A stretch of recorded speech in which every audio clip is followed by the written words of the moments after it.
guys, welcome to my studio. My name is Mary Corrado. I am an interior decorator here in Portland, Oregon, and I am also a student of Amy Howard's Old World finishing course.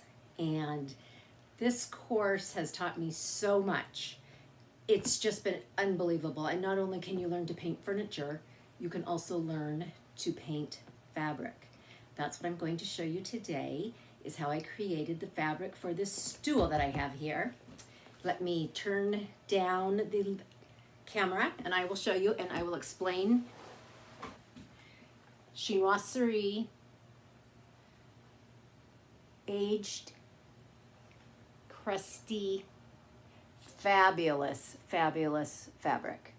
Now, if this was found in a designer showroom, oh my gosh, let me tell you, you would pay a fortune per yard.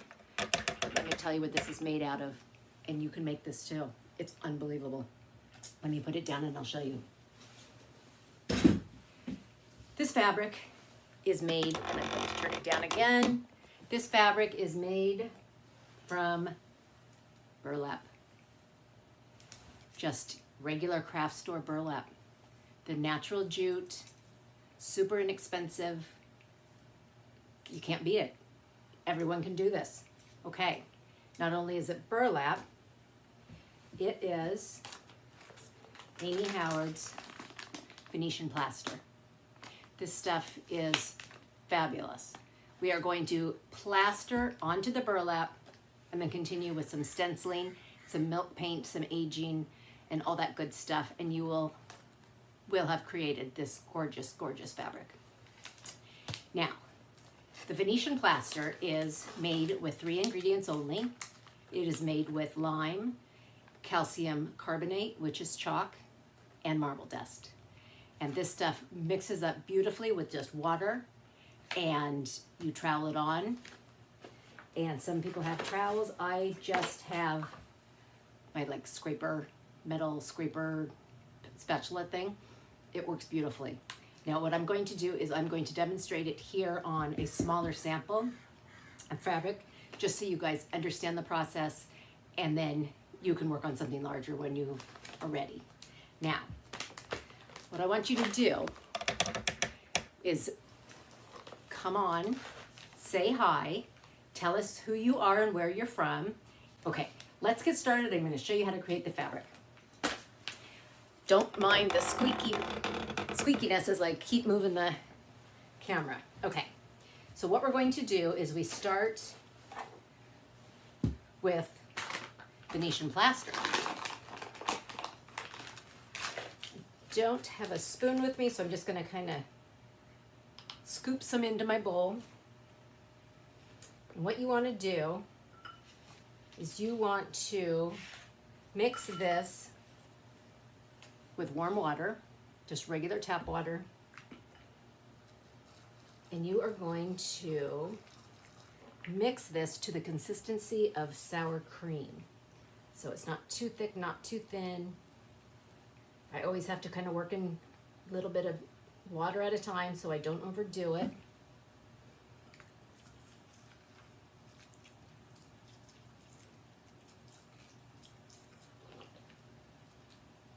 So give it a good stir. Make sure it's very well incorporated.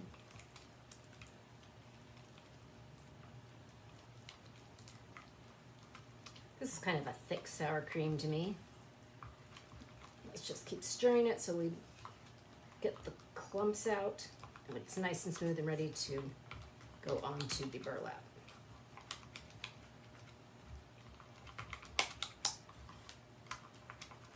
Now this does take drying time between coats of each process, but I'm going to use a blow dryer today just to make it go a little bit quicker, just so we can get the idea and we can see the final product in as quick of a time as possible. Okay. Would probably stir this a little bit better, but for today's sake, I am going to use it like this, and I'll show you how you trowel it on.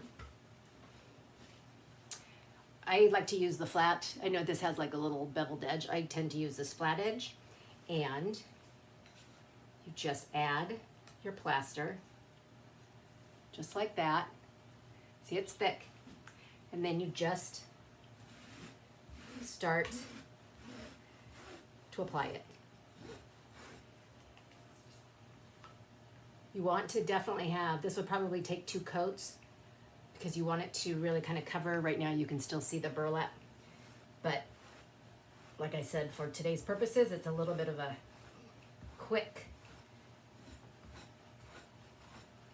tutorial that normally I would take a little more time.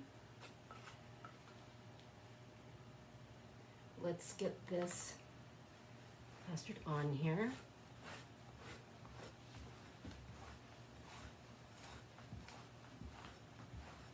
Now this is, you can just kind of go in, you know, kind of sweeping strokes. Keep this nice and tilted at an angle when you're applying it. Add a little bit more.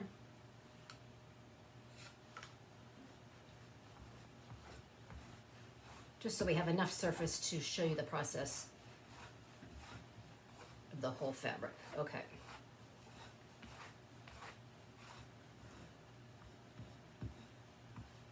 Okay, that's that. Now I'm going to get the blow dryer and I'm going to just start drying this a bit. Okay, so you don't have to listen to the blow dryer this whole video. Okay, this is definitely still wet, but I'm going to show you the next step and we'll go from there.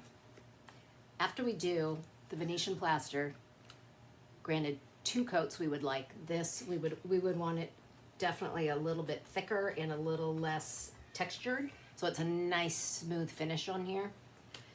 But today we are just going to be able to do the 1 coat. And then this is the next step, the Toscana milk paint. This is called Noir.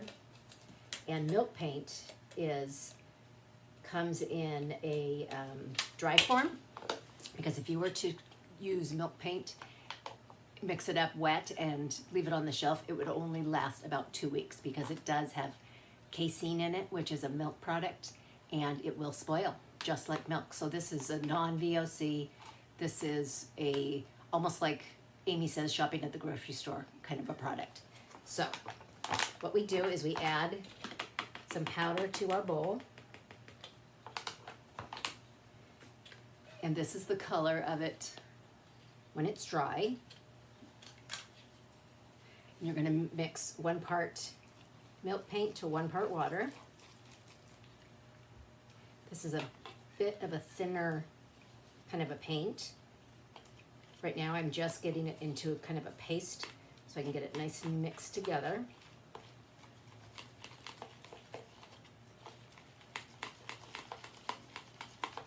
Then I'll add some more water. And see, when it's wet, it's much, much darker.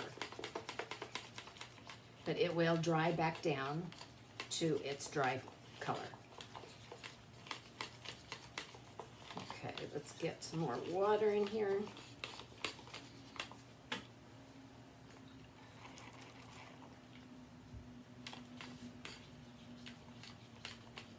Get this nice and stirred up. Now with milk paint, you can mix it the night before. Lots of times we have better results when we do that because it gives it time to kind of dissolve all these little, you can kind of hear these crunchy little granules that are in it. And the more that you kind of stir and let that sit, then the more they dissolve, but they also, don't be surprised when you realize it's super watery and everything is settled to the bottom. That's exactly what this paint does. Everything settles to the bottom, and every time you use it, every time you dip your brush in it, you must re-stir it to reincorporate everything into the paint. It kind of settles like sand in water. You know how sand gets kind of thick and the water comes to the top? So you got to kind of dig in there and really stir it up. Okay. that's pretty thin. Okay. Now let me see if this is possibly slightly dry enough. I'm going to do this one more time. Okay. Now, keep in mind this is very rushed. Do not do this when you are doing this for yourself. You will have much better results if you take your time and let everything dry. Let this Venetian plaster dry overnight. Your milk paint, you would want to dry at least an hour between coats. But I think honestly, you probably only need one coat on the plaster. So let's see, let's give it a shot. Now I use, so that it gets in here really nicely, we use a foam brush. So just dip it in to your paint. Give it a stir, offload a little bit, and start to paint. See how it just goes on there so nicely.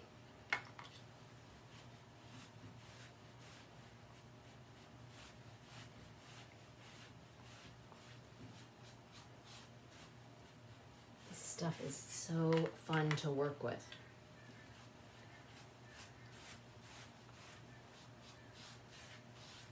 And give it 100% coverage so that you don't have a lot of the plaster showing underneath.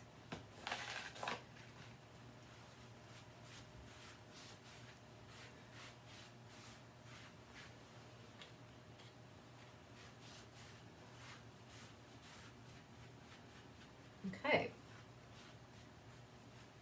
Blow dryer comes out again. We're going to get this dry. And when you start to see, actually already, it's already starting to absorb and dry. And that you will start to notice that this black is going to turn back to its kind of a lighter, softer gray black.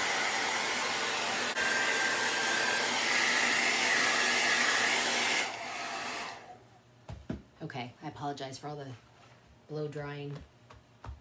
Okay, so now, here we have a thick fabric that is, you can just kind of hear it. It already has a little bit of cracking going on, but that's a good thing. So what we're going to do now with this is where, and of course this needs to be 100% dry, but I'm going to show you from here how to do the stencil, and this is what makes it as beautiful as it is. Amy Howard from a Maker Studio has these amazing stencils. This is her Toile Chinoiserie stencil, and it to me is fabulous. I love this stencil. I love anything Toile or Chinoiserie. And this on the black with a gold Maker Studio chalk art is going to be fabulous. Let me show you. Okay, so this has a slight adhesive to the back, so it can adhere really nicely onto your surfaces. Just give it a nice little press. You want to try and get the air bubbles out. This is a little bit of a rough fabric. Hopefully it won't smear under too much, but let's give it a shot. Okay. This is the chalk art. It is a gel kind of substance. It's very, very thick. Now I will be getting my little tool to use. You can buy these from Amy Howard. She also now has some new squeegees that I noticed. These are just really inexpensive little pieces of plastic, but they make a great squeegee. But what I'm going to do is cut this down a little tiny bit so I can get it into the container better. Okay. Just dip into your gel art, and you just screen print. Squeegee it on.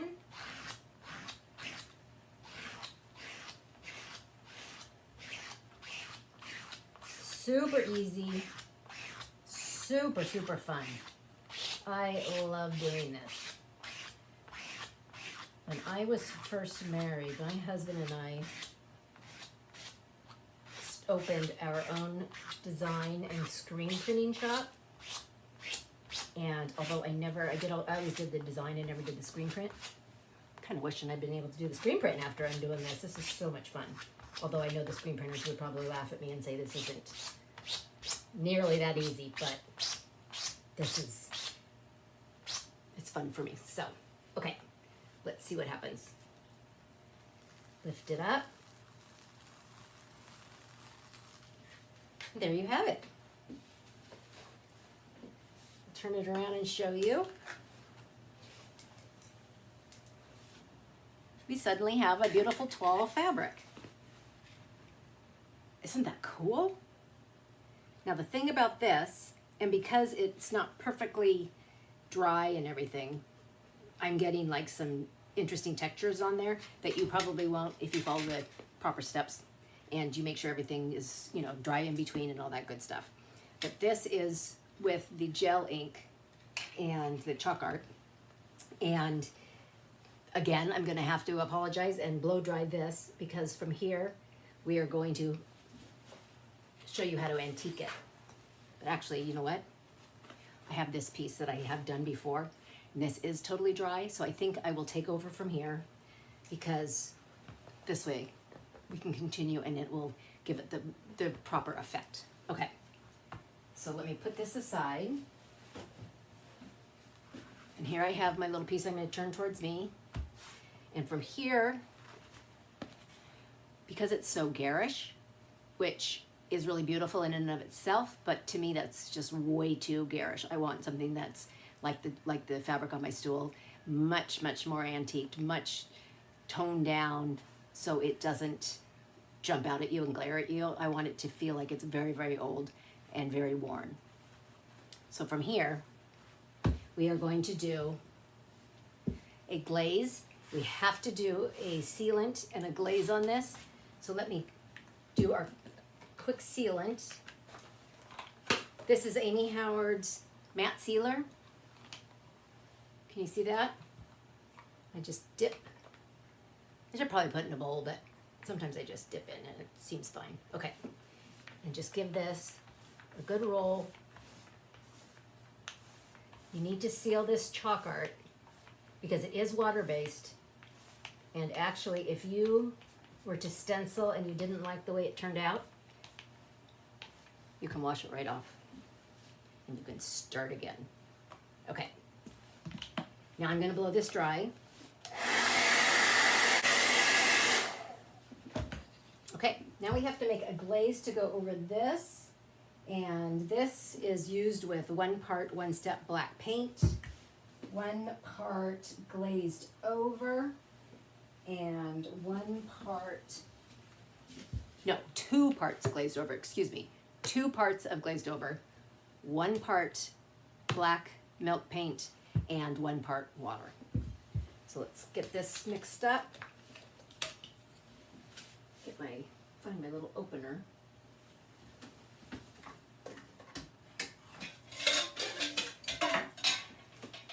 Okay.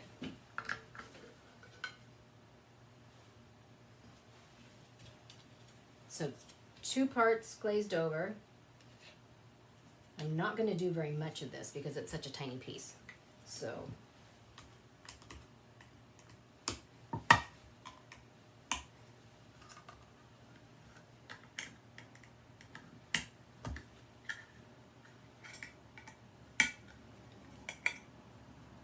okay, just a little bit of milk paint, or 1 step, black 1 step. And then same amount of water. Okay, give this a good stir. Mix it together. I'm going to give it a little tiny bit more water.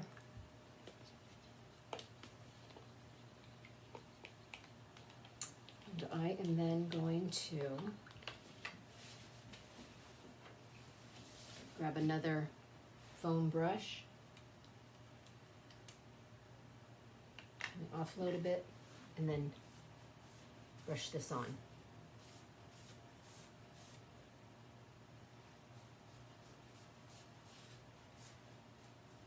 Okay. From there, you take a lint-free rag and you pounce. Because you don't want it completely covered. You want to bring out a little bit more of that gold, a little bit of shininess and spots. And this all dries so quickly. So you kind of have to work fast. Okay? See how that's nice and toned down? Looks great. Okay, quick blow dry one more time.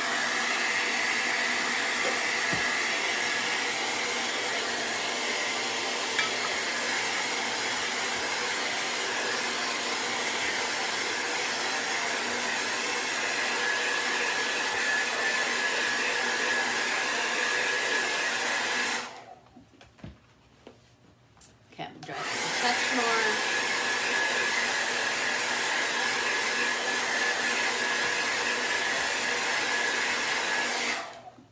Okay, we're gonna go into our waxes and finish this up. Here, almost done. This is a several step process, but it is worth doing.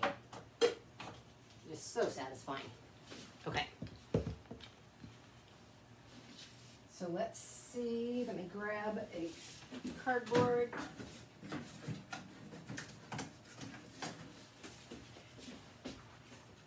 And we are going to start with our light antiquing wax. There we go. This one's dry, I need to work on that one. Here's the dark, and here's the dark antiquing wax. So we start with the light, load up our brush, and always offload onto cardboard. That way it doesn't clump in your brush and get too much onto your piece. You don't want too much wax. So I'm just gonna get this out of the way. And we just lightly go over and wax everything.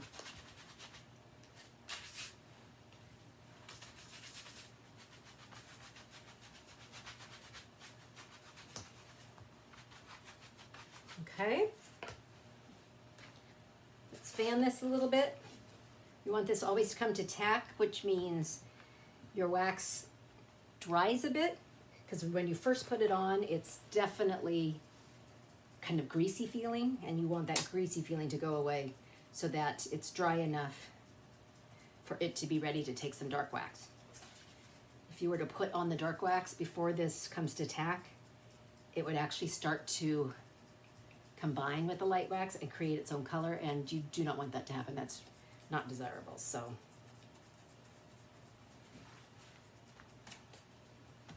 okay, that feels pretty good. I'm going to take my brush for my dark wax, and you do see dark wax on here, so it's not a waste of a step.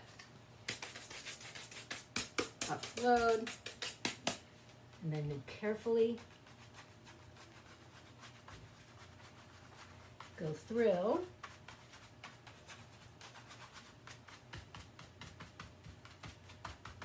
and just hit it lightly everywhere. Okay, almost done. Let this come to tack. We're going to finish with Dust of Ages, and then I'm going to show you how to distress it, and then we're done.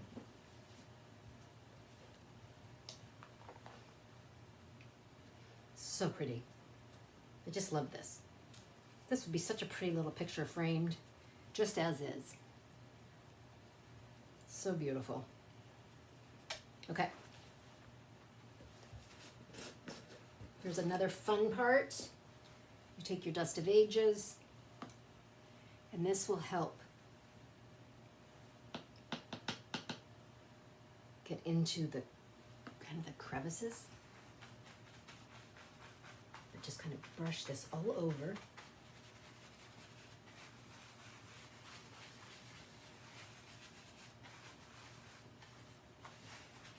Always be generous with it. Wear a mask if it's too dusty for you. It can get a little bit dusty. Okay, then you take your rag, kind of crunch it up, and just start to buff. Kind of back and forth, hitting, kind of like a hit drag. As Amy says, kind of like buffing a shoe.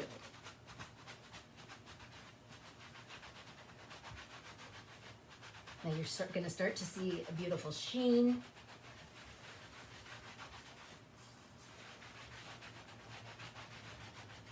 And now it is darkened and aged and looks like some old gold chinoiserie that you see on an old piece of furniture. That's just that beautiful aged hint. Gorgeous, just gorgeous. Okay. Final step. This is the fun part.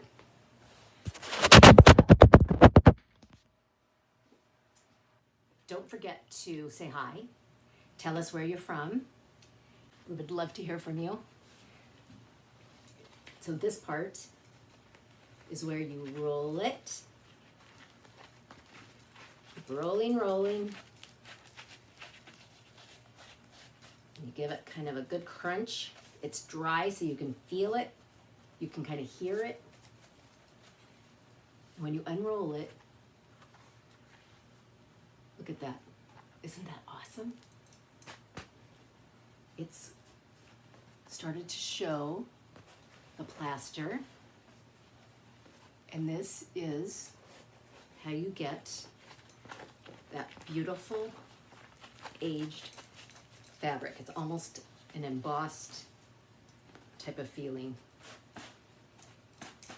You can age it as much or as little as you want to, but let me show you now once again on my bench.